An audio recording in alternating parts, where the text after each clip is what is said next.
बहुत समय पहले की बात है। एक गांव में एक आदमी रहता था। गुड़ीराम उसका नाम था। गुड़ीराम के जीवन में सुख और ऐश्वर्य की कोई कमी नहीं थी, बस अभाव था तो संतान सुख का। संतान प्राप्ति के लिए वह और उसकी पत्नी यशोधरा कई मंदिरों में मन्नतें मांगने गए। एक दिन एक महात्मा उनके घर भिक्षा मांगने आए। गुड़ीराम ने महात्मा को अपने मन की बात बताई। महात्मा ने उन्हें शिव की पूजा करने की सलाह दी। गुड़ीराम और उसकी पत्नी ने शिव की पूजा की।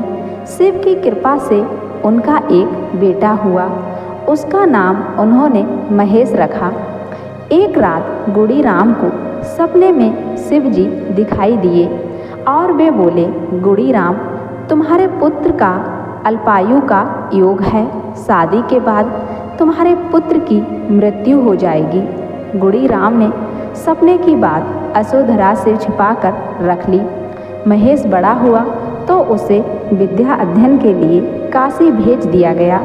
उसकी दीक्षा पूरी होने को आई तो यशोधरा को उसकी शादी की चिंता सताने लगी।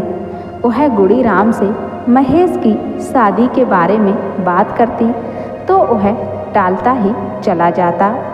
एक दिन यशोधरा ने गुड़ीराम के सामने ही अपने भाई से महेश के लिए रिश्ते की बात की तो गुड़ीराम समझ गया कि अब वह उसकी शादी करवा के ही मानेगी।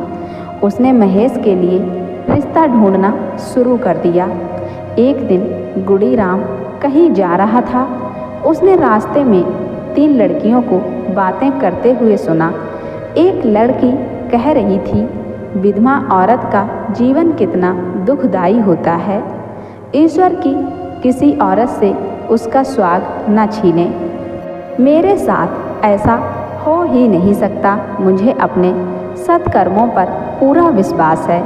स्त्री के पतिव्रत धर्म से बड़ी शक्ति है। वह सावित्री की तरह अपने पति के प्राण यमराज से भी वापस ला सकती है। उनमें से सुनैना नाम की लड़की बोली। गुड़ीराम सुनैना की बातों से प्रभावित हुआ और उसने सुनैना के घर का पता लगा लिया। वह सुनैना के घर गया। उसने महेश के लिए सुनैना का हाथ मांगा। सुनैना के पिता इस रिश्ते के लिए तैयार हो गए।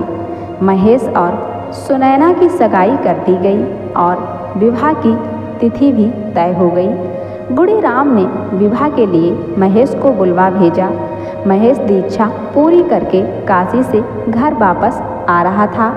रास्ते में उसने कुछ गिद्धों को एक भयानक सांप को मारते हुए देखा। उसे सांप पर दया आ गई। उसने सांप को गिद्धों के चंगुल से छुड़ा दिया। सांप अपना फन फुलाकर महेश से बोला, तेरी मौत मेरे हाथों लिखी गई है। एक गिद्ध मुझे मारने का नाटक कर रहे थे जिससे तू मुझे बचाने आए और मैं तुझे डस सकूं। महेश ने सांप से कहा, मैं दीक्षा पूरी करके कई सालों के बाद अपने घर जा रहा हूं। अपने माता पिता से मिलकर मैं तेरे पास वापस आ जाऊंगा। अब तू मुझे डस लेना। सांप बोला, मुझे तेरे घर का रास्ता मालूम है। अगर तूने मेरे साथ विश्वासघात किया तो मैं तेरे घर वालों को भी डस लूँगा। मैं तुझे फिलहाल छोड़ने को तैयार हूँ, लेकिन अपनी जगह किसी मनुष्य या पशु को तुझे गिरवी रखना होगा। यदि तू नहीं आया तो तेरे घर वालों को डसने से पहले मैं गिरवी रखे मनुष्य या पशु को डस लूँगा। यह सुनकर महेश ने एक बंदर से गिरवी पर रहने का निवेदन किया। बंदर तैयार नहीं हुआ। उसने एक लोमड़ी से कहा, वह भी तैयार नहीं हुई। रास्ते में एक दुबली पतली गाय जा रही थी। महेश ने उस गाय से विनती की। वह बोली, मैं तुम्हारे लिए यहाँ गिरवी पर रहने के लिए तैयार हूँ। मैं तो यह भी कहती हूँ कि तुम घर से यहाँ वापस मत आना, कहीं छिप जाना। सांप मुझे डस लेगा तो तुम्हारी जान तो बच ही जाएगी। महेश ने कहा, गाय माता, मैं तुम्हारा उपकार जीवन भर नहीं भूलूंगा। मैंने सांप को वापस आने का वचन दिया है। मैं घर वालों से मिलकर यहाँ अवश्य वापस आऊँगा। महेश गाय से विदा लेकर घर की ओर चल पड़ा। घर पहुंचकर उसने अपने माता पिता से कहा, मैं शादी नहीं करना चाहता। मेरी दीक्षा अभी पूरी नहीं हुई है। कुछ दिन यहाँ रहकर मैं काशी वापस चला जाऊँगा। महेश की बात को सुनकर गुड़ीराम प्रसन्न हुआ, लेकिन यशोधरा अपनी जिद पर अड़ी रही। वह बोली, अगर तूने शादी करने से मना किया तो मैं अपने प्राण त्याग दूंगी। अपनी माँ के दबाव में आकर महेश शादी के लिए तैयार हो गया।